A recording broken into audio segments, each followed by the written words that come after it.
झारखंड विधानसभा के शीतकालीन सत्र का आज आखिरी दिन था। आखिरी दिन सदन में डुमरी विधायक जयराम महतो की दहाड़ एक बार फिर सुनाई पड़ी।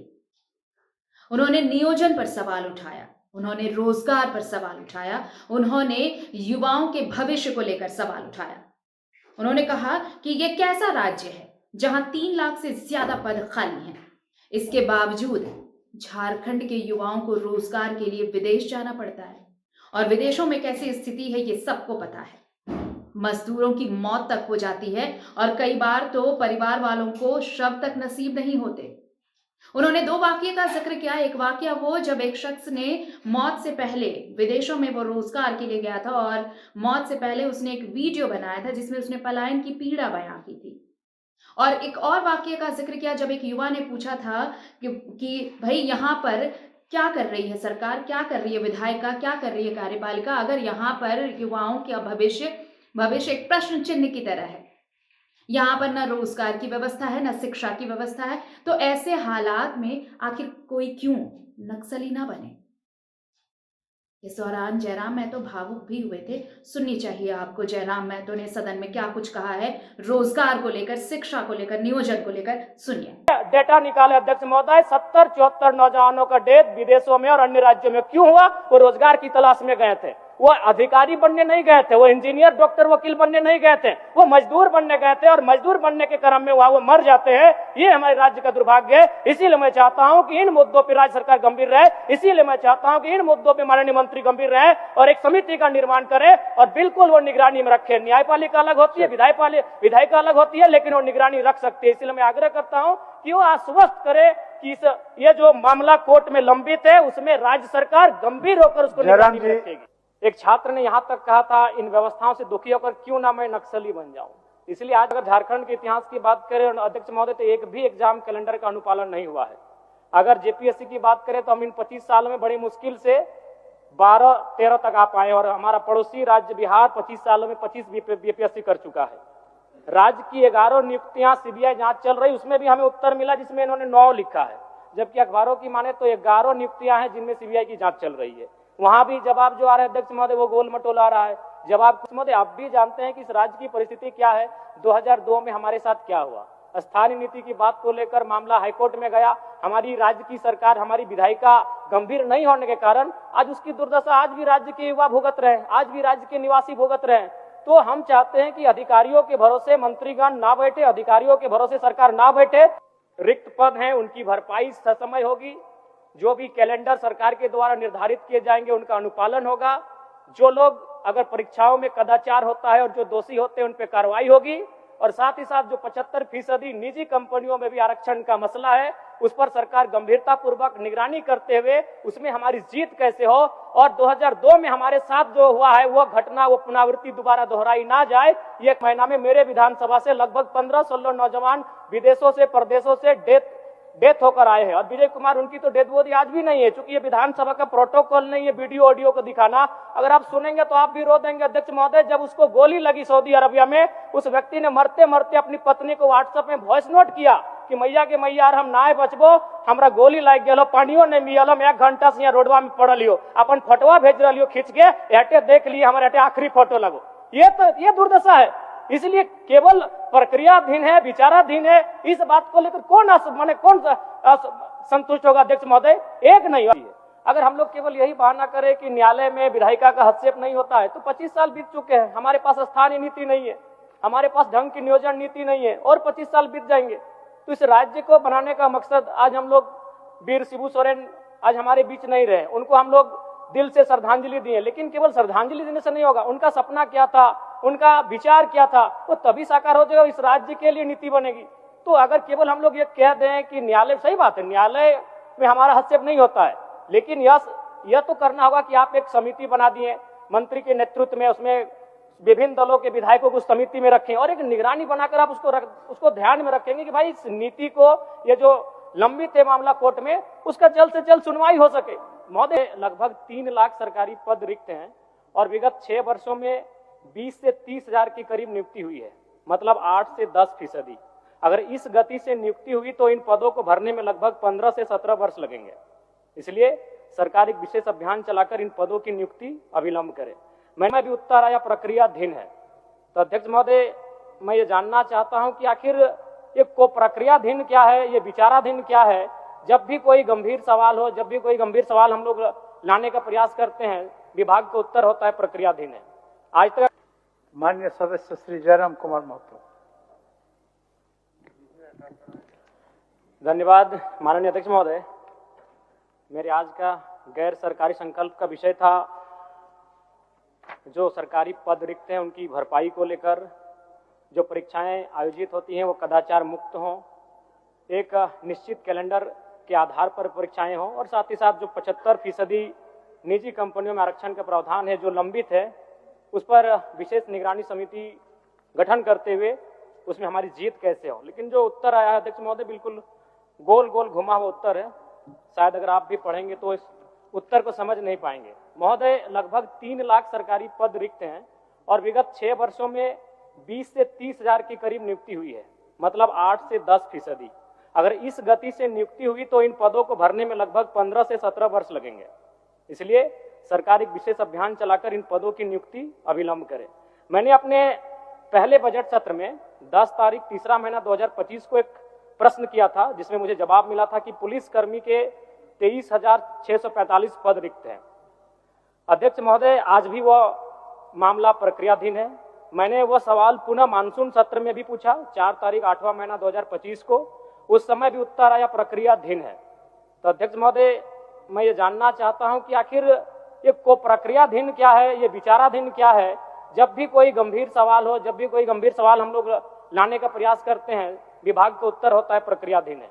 आज तक अगर झारखंड के इतिहास की बात करें अध्यक्ष महोदय, तो एक भी एग्जाम कैलेंडर का अनुपालन नहीं हुआ है। अगर जेपीएससी की बात करें तो हम इन 25 साल में बड़ी मुश्किल से 12-13 तक आ पाए, और हमारा पड़ोसी राज्य बिहार 25 सालों में 25 बीपीएससी कर चुका है। राज्य की 11 नियुक्तियां सीबीआई जांच चल रही, उसमें भी हमें उत्तर मिला जिसमें इन्होंने 9 लिखा है, जबकि अखबारों की माने तो 11 नियुक्तियां हैं जिनमें सीबीआई की जांच चल रही है। वहां भी जवाब जो आ रहा है अध्यक्ष महोदय, वो गोल मटोल आ रहा है, जवाब कुछ और है और अखबारों के माध्यम से या फिर जानकारी जो आती है उसके माध्यम से कुछ और है अध्यक्ष महोदय।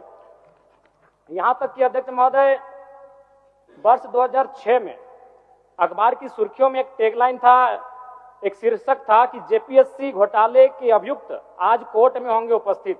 इनमें जो नाम थे वो एसपी, डीएसपी, एडीएम और टीओ जैसे अधिकारी थे। यहीं तक एक छात्र ने यहां तक कहा था, इन व्यवस्थाओं से दुखी होकर क्यों ना मैं नक्सली बन जाऊं। इसलिए आज मैं स्पष्ट उत्तर चाहता हूं, और चूंकि माननीय वित्त मंत्री, उनका एक बयान भी था कि हम लोग 4 वर्षों में जो भी लंबित हैं, जो भी पद रिक्त हैं, उनकी भरपाई कर लेंगे, और बिल्कुल मैं उनका उस आश्वासन का भी आदर करता हूं। उत्तर लेकिन दिला आज देते हैं। मैं आज स्पष्ट उत्तर चाहता हूं मंत्री महोदय से, जो भी मेरा उत्तर देंगे कि जो पद रिक्त है लगभग 2,87,000 हैं, उनकी भरपाई कब तक हो जाएगी। माननीय मंत्री जी।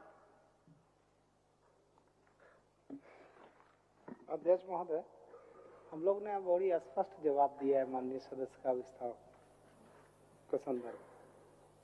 24/12/2021 को झारखंड के निजी क्षेत्र में स्थानीय उम्मीदवारों को नियोजन अधिनियम 2021 प्रचारित किया गया है, जिसके माध्यम से झारखंड राज्य में नियोक्ता द्वारा निजी क्षेत्र में स्थानीय उम्मीदवारों को 50% आरक्षण देने का मामला। लेकिन WP 56/88/2024 के मामले में माननीय उच्च न्यायालय रांची द्वारा दिनांक 11/12/24 को पारित न्यायाधीश की खंडिका 6 द्वारा तत्काल रोक लगा दिया गया, जो अभिभावक के माध्यम से उन्होंने पूछा है सरकार पर। और वित्त विभाग के पत्रांक के द्वारा 4/12/25 द्वारा वित्त विभाग के COBT पोर्टल के उपलब्ध ये फाइनेंशियल 25-26 के अनुसार वर्तमान राज्य में अधिकारी कर्मचारियों का नामांकित कुल संख्या 3,49,406 तथा उसके विरुद्ध कार्यरत वर्ग 188,520 संसूचित है। जितना वो आंकड़ा बता रहे हैं माननीय अध्यक्ष महोदय, उससे कम है। हाँ, रिक्तियां हैं, इस बात को हम लोग स्वीकार करते हैं। राज्य में सरकारी नियुक्तियों के विरुद्ध 9 नियुक्तियों में CBI जांच चल रही है, जैसे इन्होंने लगाया कि 11 नियुक्तियों में। तो इस तरीके से राज्य सरकार, और एक मामला इन्होंने उठाया कि विधायकों की समिति बने, उसके कम से कम 5 विधायकों की समिति बनाई जाए जो इन गंभीर विषयों पर निगरानी रखे, इनका मामला था। लेकिन राज्य सरकार के पास में सरकारी रिक्त पदों को लेकर के इस तरह का कोई मसला अभी लंबित नहीं है, ये बात को भी हम लोग ने स्पष्ट कर दिया। और सरकार पारदर्शिता से सभी रिक्तियों पर नियुक्तियां करा रही है और नियुक्तियां बांट भी रही है। अभी हाल के दिनों में भी 10,000 के लगभग नियुक्तियों के लिए बांटा गया और भी प्रक्रिया दिन अभी सीजीएल वाला भी परीक्षा प्रकाशित करने का कोर्ट ने निर्देशित किया, उसमें भी बहुत लोगों को होगा। इस तरीके से अन्य रिक्तियों को भरने के लिए सरकार प्रयासरत है और हम लोग चाहते हैं कि एक साल के अंदर में 26,000 से अधिक नियुक्तियां सरकार ने की है, आने वाला दिन में करेगी। हम विश्वास दिलाते हैं माननीय सदस्य को कि पारदर्शिता से सरकार काम करेगी और उन मसलों को सरकार गंभीरता से लेगी। माननीय सदस्य इस चीजों को उठाने का प्रयास, माननीय सदस्य से मेरा आग्रह होगा कि अपनी अवस्था को वापस।